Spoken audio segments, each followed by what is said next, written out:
Hello guys, welcome back to channel. Sir हम पढ़ने जा रहे हैं क्लास 7 NCERT SST का चैप्टर नंबर 1।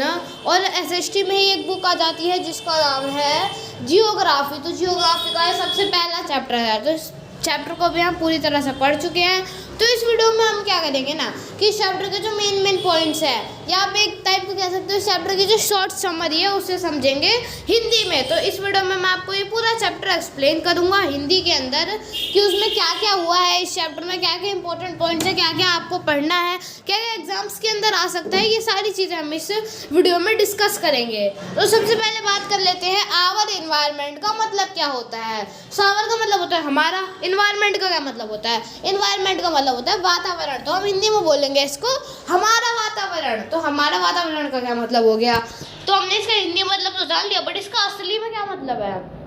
तो इसका असली में मतलब ये है ना कि हमारे आसपास की चीज़ें। तो अभी आप जल्दी मतलब आपके आसपास में जो जो चीज़ें हैं ना, आप उनमें से एक दो का नाम हमें कमेंट में बता सकते हैं। तो आवर इन्वायरमेंट का मतलब होता है बेसिकली हमारा जो वातावरण है, हमारे आसपास की चीज़ें हैं। जैसे कि जो हमारे आसपास कोई पेड़ है तो वो भी इन्वायरमेंट हो गया, जो हमारा घर है वो भी इन्वायरमेंट है। तो वही सब होता है इन्वायरमेंट, ठीक है। तो उसके बाद बहुत ज़्यादा लंबी छुट्टी के बाद जो रवि नाम का एक लड़का होता है, ठीक है, वो स्कूल में पढ़ता है, तो उसकी पढ़ी होती है वेकेशन। तो जब वो बहुत लंबी छुट्टी के बाद वापस से स्कूल जाता है ना, आप लोग भी जाते होंगे, अगर छुट्टियाँ पड़ती होंगी तो बहुत टाइम के बाद स्कूल, जब वो स्कूल जाता है तो उसको तो फिर उसके बाद क्या होता है ना कि जो हर एक स्कूल होता है, सारे स्कूलों में ही एक जो स्कूल होता है उसके पास एक प्लेग्राउंड होता है, लगभग सभी स्कूलों में। तो जो रवि के स्कूल के पास वाला प्लेग्राउंड, तो उसमें क्या होता है ना कि वो होता है वो मतलब वो खुद चुका होता है पूरा। मतलब पहले उसमें प्लेग्राउंड होते हैं, झूले होते हैं, घास फूस वगैरह होती है, बच्चे उसमें खेलते हैं, अच्छा रहता है। स्कूल के पास एक फिर प्लेग्राउंड हो तो रवि के स्कूल के पास भी एक प्लेग्राउंड था। तो फिर हुआ क्या ना कि जो उसके स्कूल के पास वाला प्लेग्राउंड, तो उसको जो गवर्नमेंट है उसने क्या करा, खोद दिया। मतलब वहाँ पे पूरी काम वाम करवा दिया। वो पूरा जो प्लेग्राउंड है वो खुद चुका था, वहाँ पे वो बच्चे खेल तो सकते नहीं थे खुद वाले में। तो मतलब गवर्नमेंट का प्लान क्या था ना कि वो जो प्लेग्राउंड है उसमें बनेगी कोई बहुत बड़ी बिल्डिंग। मतलब वो जो एरिया है वो किसी ने खरीद लिया है और अब वो वहाँ पे प्लेग्राउंड को तोड़वा के कोई बहुत बड़ी बिल्डिंग बनवा रहा है। तो जो उनका स्कूल था ना उसका कोई पर्सनल प्लेग्राउंड नहीं था स्कूल का, और वो जो प्लेग्राउंड था वो एक टाइप ऑफ पब्लिक था। और वो पब्लिक जो प्लेग्राउंड था वो एक तरीके से बिक चुका था, और वहाँ पे जिसने खरीदा था उसने सोचा कि वहाँ पे कोई मॉल वगैरह कोई बड़ी सी बिल्डिंग बनवाएगा जिसमें बहुत सारे फ्लैट्स वगैरह होंगे। तो जो रवि था ना वो एकदम रोने लगा था, उसकी मुंह सा बन गया था, बहुत ज़्यादा रोने की हालत में आ गया था, क्योंकि मतलब वो प्लेग्राउंड उसके बहुत क्लोज था, वो बहुत टाइम से उसमें खेलता था, उसने बहुत ज़्यादा मज़े करे हैं। बट जब वो उसने प्लेग्राउंड की ये हालत देखी है, यार वो पूरा खुद चुका, मैं इसमें कैसे खेलूंगा।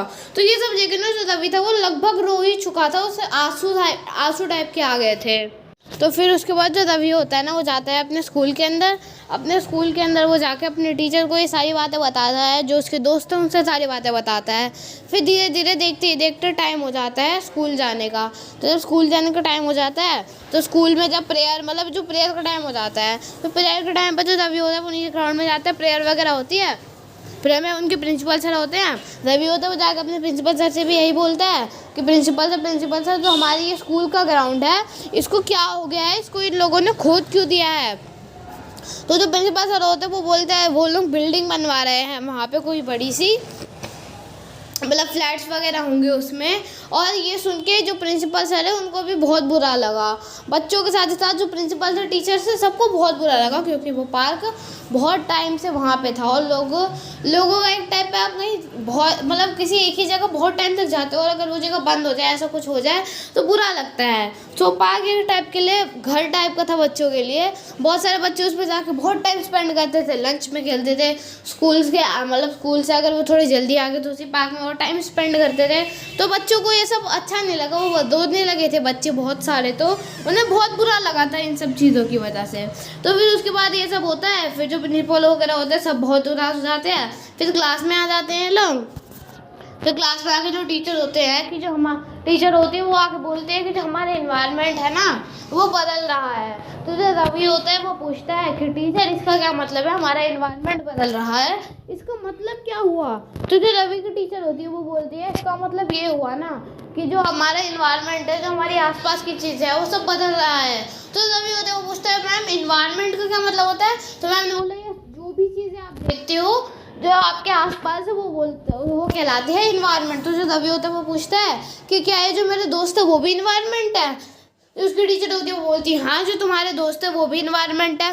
क्या ये जो ट्रीज हैं, स्कूल हैं, डेस्क है, ये सभी इन्वायरमेंट है? सो हाँ जो टीचर होती है वो फिर से बोलती है हाँ ये सब इन्वायरमेंट का ही एक पार्ट है।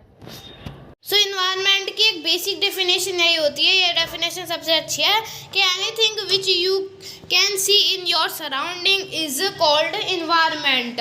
कुछ भी हो सकता है, ह्यूमन भी एक इन्वायरमेंट होते हैं। अगर मैं अपने किसी दोस्त को देख रहा हूँ अपने आसपास सो वो भी इन्वायरमेंट है। अगर मैं अपने घर को देख रहा हूँ तो मेरा घर भी इन्वायरमेंट का एक पार्ट है। फिर उसके बाद ये सब होता है, फिर उसके बाद वो लोग मतलब पढ़ते हैं, फिर वो लोग ब्रेक टाइम में बात वगैरह करने लगते हैं। जो तभी होता है वो अपने क्लासमेट वगैरह से बात करने लगता है। सो अब बात आ जाती है कंपोनेंट ऑफ इन्वायरमेंट की। जो इन्वायरमेंट होता है ना उसका दो कंपोनेंट होते हैं, एक होता है नेचुरल और एक होता है ह्यूमन मेड। नेचुरल का मतलब ये होता है कि जो नेचर है उसने जो हमें प्रोवाइड की है चीज़ें वो आ जाता है नेचुरल में। नेचुरल कंपोनेंट ऑफ इन्वायरमेंट जैसे कि वाटर, एयर, लैंड और लिविंग थिंग्स। तो इनके लिए एक वर्ड भी है जियोग्राफी और साइंस में।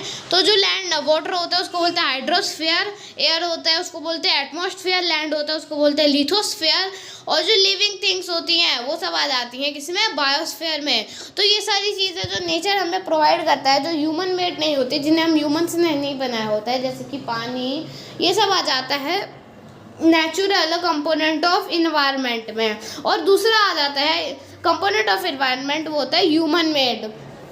तो वो सारी चीज़ें जो ह्यूमन्स ने बनाई होती हैं, जो ह्यूमन मेड होती हैं, आर्टिफिशियल होती हैं, जैसे कि buildings, parks, bridge, road, industries, monuments, ये सब आ जाते हैं ह्यूमन मेड इन्वायरमेंट में। तो ये सारी चीज़ें तो ह्यूमन बनाते हैं और हम देखते हैं वो आ जाते हैं ह्यूमन मेड इन्वायरमेंट में। सो ये चीज़ आपको क्लियर हो गई होंगी। और इन्वायरमेंट, ह्यूमन मेड इन्वायरमेंट में ये भी आ जाते हैं फैमिलीज, स्कूल, रिलीजियन, ये सब ह्यूमन मेड इन्वायरमेंट में ही आ जाते हैं।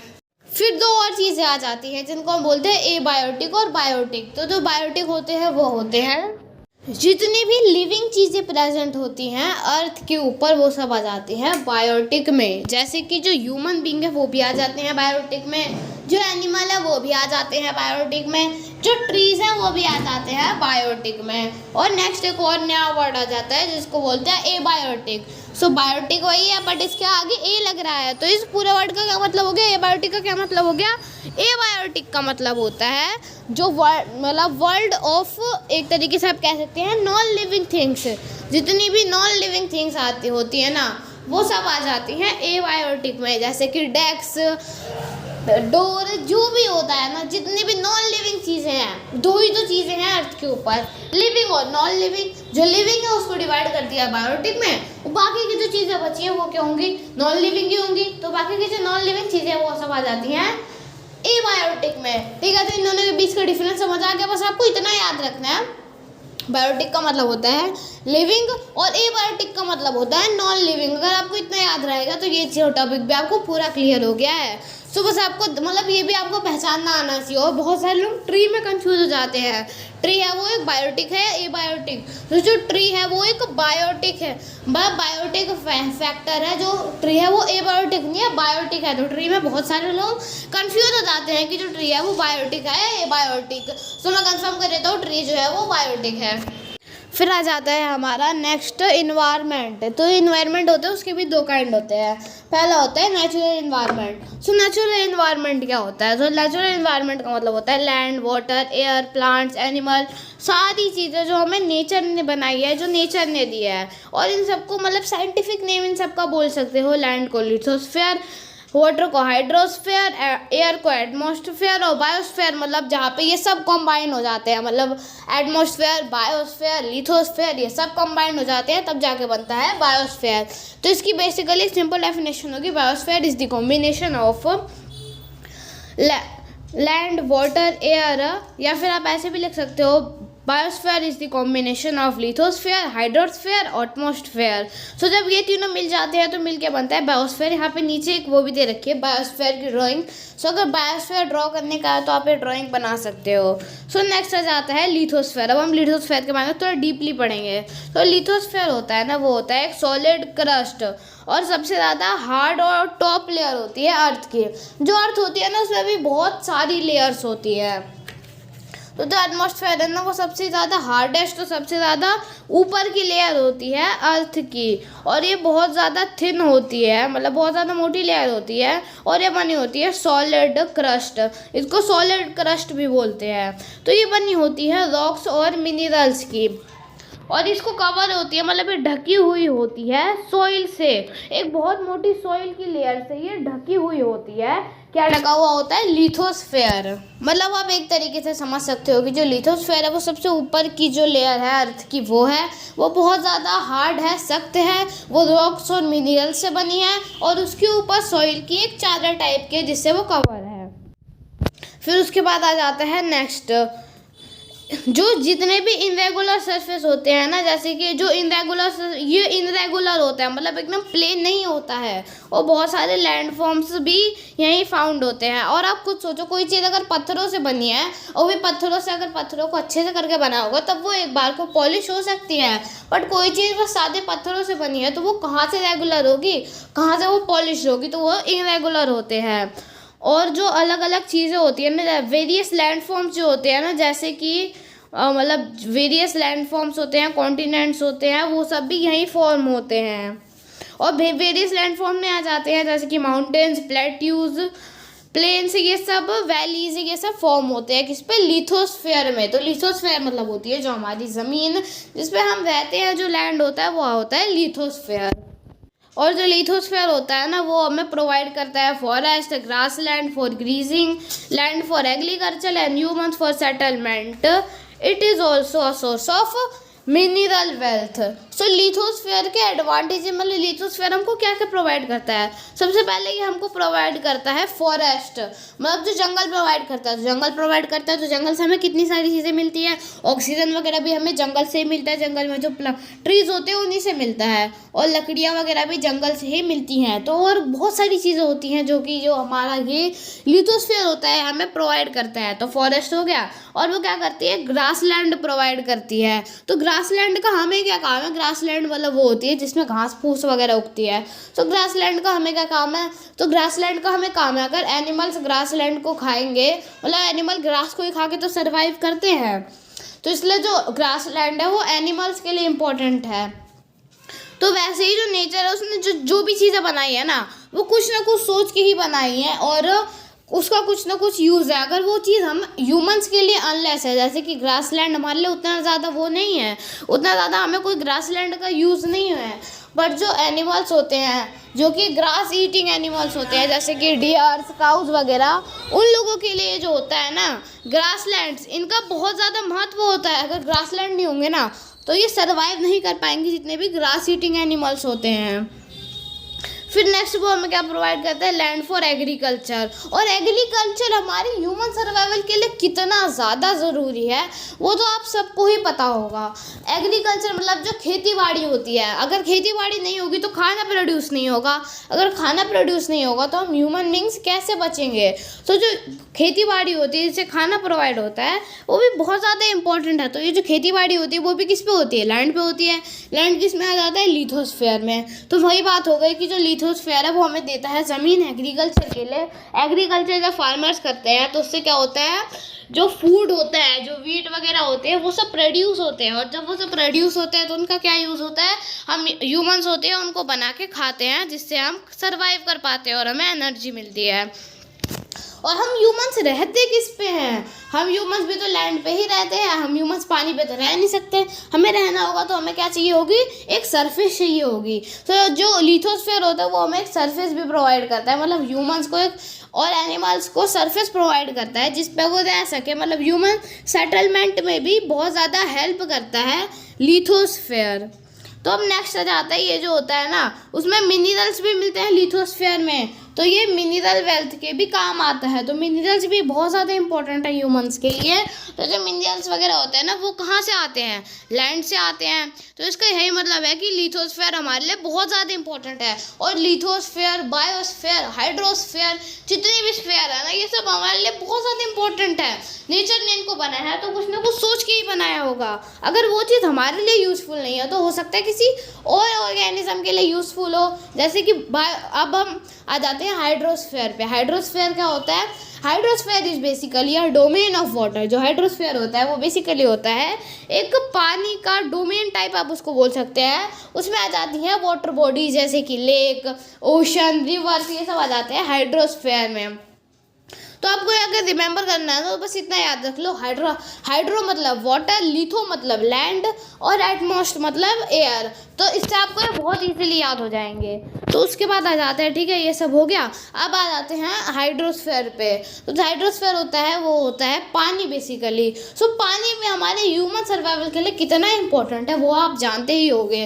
तो जो हमारे अर्थ है उस पर करीबन 70 to 71% जो पार्ट है वो पानी से ही भरा हुआ है। अगर अर्थ को कोई स्पेस से दिखता है ना, उसी का दिखेगा अर्थ ब्लू है। तो ब्लू इसलिए दिखता है ना क्योंकि अर्थ पे 71% मतलब 50% से भी ज़्यादा पानी भर रखा है। तो इसीलिए आपको अर्थ स्पेस से ब्लू दिखती है। तो वाटर हमारे लिए बहुत ज़्यादा इंपॉर्टेंट है, क्योंकि अगर आपने ये वाली भी लाइन सुनी होगी, जल है तो कल है। तो अगर वाटर ख़त्म हो जाएगा ना हमारी अर्थ से तो ह्यूमन सर्वाइवल पॉसिबल नहीं है, क्योंकि पानी हमारी प्यास बुझाता है। और पानी अगर नहीं होगा तो हम ह्यूमन बीइंग सर्वाइव नहीं कर पाएंगे। एक्चुअली ह्यूमन बीइंग क्या, कोई एनिमल, कोई ऑर्गेनिज्म सर्वाइव नहीं कर पाएगा। एनिमल भी सर्वाइव नहीं कर पाएंगे बिना पानी के, प्लांट्स भी बिना पानी के सर्वाइव नहीं कर पाएंगे। तो इसीलिए, और हम ह्यूमंस होंगे वो तो हम पानी की मतलब कमी किसी और चीज़ से मिटा भी लेंगे। बट जो एनिमल्स होंगे उनका क्या होगा? चलो एक बार को एनिमल्स भी कुछ ना कुछ कर लेंगे, बट अगर प्लांट्स में पानी नहीं दिया जाएगा ना तो प्लांट्स नहीं उगेंगे। प्लांट्स नहीं उगेंगे तो खाने की कमी पड़ जाएगी, और इसी तरह से हम ह्यूमन जो होता है उनका सर्वाइवल ख़त्म हो जाएगा। अगर हमारे जो अर्थ है उस पर हाइड्रोस्फीयर नहीं होता तो हाइड्रोस्फीयर भी बहुत इंपॉर्टेंट है हमारे लिए। अब नेक्स्ट बात आ जाती है एटमॉस्फेयर की। एटमॉस्फेयर भी हमारे लिए बहुत ज़्यादा इंपॉर्टेंट है। हमारे लिए क्या, एटमॉस्फेयर हर एक लिविंग ऑर्गेनिज्म के लिए इंपॉर्टेंट है। तो जो नेचर ने चीज़ें बनाई है ना, लिथोस्फीयर, हाइड्रोस्फीयर, ये सब हमारे लिए ही नहीं हर एक लिविंग ऑर्गेनिज्म के लिए बहुत ज़्यादा इंपॉर्टेंट है। सो आज की वीडियो बस इतना ही। अगले वीडियो में हम इस चैप्टर को आगे कंटिन्यू करेंगे और इस चैप्टर को हम शॉर्ट में समझेंगे। और अगर आपको ये वीडियो पसंद है तो इस वीडियो को लाइक कर दीजिए, चैनल पर नए तो चैनल को सब्सक्राइब कर दीजिए, और इस वीडियो को अपने दोस्तों के साथ शेयर भी कर दीजिए। Thank you for watching.